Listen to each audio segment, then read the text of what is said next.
Oke, assalamualaikum warahmatullahi wabarakatuh. Selamat berjumpa kembali dengan saya Afaiz di channel yang berbahagia ini ya, sahabat-sahabat sekalian. Kali ini saya akan bicara tentang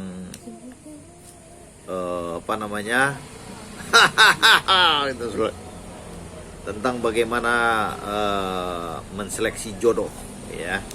Jadi ini saya dapat dari pinjam dulu, bentar, dari seorang yang sangat luar biasa, mursyid saya lah. Jadi sahabat-sahabat sekalian ya, apabila kita dalam proses mencari jodoh atau menseleksi jodoh, banyak ya faktor yang perlu ya kita seleksi lah. Kalau jiwa tentu ya, kematangan berpikir, jiwa itu kan kecocokan itu kan dari proses. Kalau orang itu memang mampu ya untuk membaca keadaan jiwa seseorang, itu semakin dia akan terhindar dari kesalahan-kesalahan yang terjadi di kemudian hari. Artinya semakin dewasa seseorang, tentu dalam pernikahan itu yang dibutuhkan sebenarnya kan tanggung jawab ya.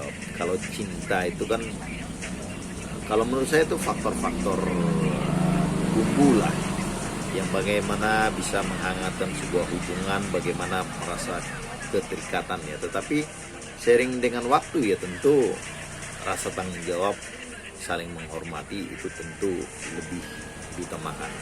Dan juga kata guru saya itu Pak Adi Gunawan ya, tidak ada pasangan tepat, yang ada adalah pasangan yang menempatkan diri ya. Sahabat-sahabat sekalian,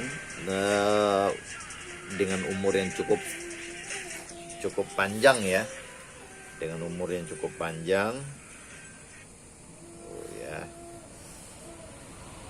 dengan umur yang cukup panjang, maka dalam perjalanan hidup ini saya banyak melihat ya, orang-orang yang di kemudian hari itu menganggap bahwa ada kekeliruan dalam mencari jodoh. Sahabat-sahabat sekalian, tentu ya di samping jiwa, kalau kita melihat jiwa ya, jiwa itu banyak lah ya, entah itu dia alim atau enggak, itu kan sesuatu yang gampang sekali berubah ya. Atau keistiqamahan seseorang itu sangat bisa dipengaruhi oleh perkembangan jiwa dia sendiri ataupun perkembangan keadaan dia ya. Kalau semakin banyak tekanan hidup dia, tentu jiwa dia akan bisa berubah ya, karena manusia itu kan ada jiwa binatangnya dan ada juga jiwa malaikatnya, jiwa setannya dan jiwa malaikatnya. Sahabat-sahabat sekalian, di dalam kita mencari jodoh itu, ini hal yang penting ya, di samping tentu Anda punya kriteria sendiri ya, dan dalam pernikahan itu tentu juga kriteria bisa kesehatan, bisa finansial, bisa sefrekuensi enggak ya. Kalau terlalu beda frekuensi tentu akan berat ya, ada terjadi pemberatan ya. Sahabat-sahabat sekalian, soal kesehatan tentu ya Anda harus bertanggung jawab sama hidup Anda. Misalnya ada seorang pasangan Anda ya, kalau misalnya Anda cek misalnya kesehatan AIDS atau enggak, HIV atau enggak, ternyata dia HIV ya, tentu ya sebelum perkawinan itu Anda harus melakukan cek itu ya. Kenapa? Karena kalaupun Anda tahu itu di depan bahwa dia HIV misalnya ya, kalau dia tidak lolos dalam kesehatan ya, tentu Anda menerima atau tidak ya. Tetapi ada satu hal yang sangat penting juga ya untuk kita ketahui, bahwa banyak ya menantu atau mertua ataupun pasangan ya, ingin mendapatkan pasangan yang lebih baik ya. Salah satu faktornya tentu finansial ya. Nah, bagaimana mengetahui seorang pasangan kita itu mempunyai literasi finansial yang baik ya sebelum kita kawin dengan dia? Ya, Anda perlu ya, kalau Anda mungkin kenal dia dari awal pacaran, mungkin Anda bisa kenal lebih dekat ya. Tapi kalau tiba-tiba ada perjodohan dengan singkat, Anda nggak tahu kan, bingung kan. Nah, salah satu fasilitas yang disediakan ini kan, agar tidak terjadi flexing kepada Anda ya.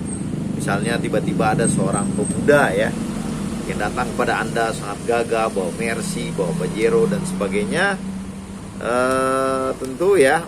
Tentu ini akan membuat Anda sangat tertarik kepada dia, apalagi dia sangat ganteng ya. Tetapi hal itu bisa kita terangkan ya, sisi gelap itu, flexingnya itu dengan cara BI checking ya. Jadi sahabat-sahabat sekalian yang mempunyai jodoh sekarang ya, kalau nggak ngerti seperti apa finansial dia, literasi finansialnya atau kecerdasan finansialnya saya bilang ya, atau perpustakaan finansialnya. Karena ini salah satu penting ya, ketika Anda berjodoh dengan orang, Anda harus mengecek ini orang nih ya. Kalau misalnya di BI checkingnya ternyata dia banyak pinjol, kredit sana sini, macet, cicilannya melebihi kapasitas gaji yang Anda ketahui ya. Pokoknya orang-orang yang nggak clear ya di dalam finansialnya secara BI checking, tentu ya apabila Anda memilih jodoh seperti ini, Anda akan mengalami suatu hal ya, Anda yang akan menanggung dia ya di dalam sebuah pernikahan ya. Karena dalam hubungan suami istri itu tentu ya, pasangan itu finansial salah satu faktor menyebabkan seseorang bisa sangat bercerai. Jadi saran saya, kalau Anda ingin menikahi seseorang ya, cek BI checkingnya dia ya. Apakah dia sebagai debitur bermasalah atau tidak ya. Apakah dia pernah kredit di mana aja ya kan. Apakah dia di blacklist atau tidak. Semakin dia banyak ya melakukan kesalahan-kesalahan atau kredit macet, tentu orang ini akan bermasalah secara finansial.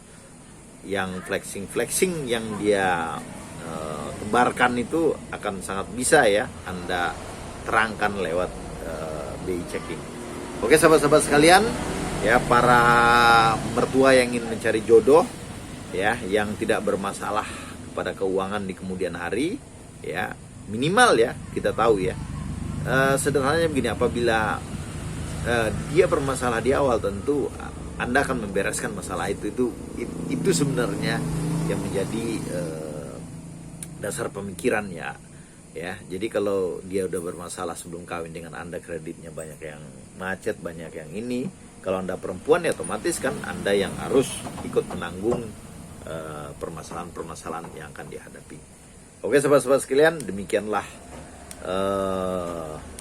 ilmu pati geni dalam hidup yang saya peroleh ini ya. Mudah-mudahan bermanfaat ya. Salam sukses, salam bahagia untuk kita semua. Akhir kata, wabillahi taufik wal hidayah. Assalamualaikum warahmatullahi wabarakatuh.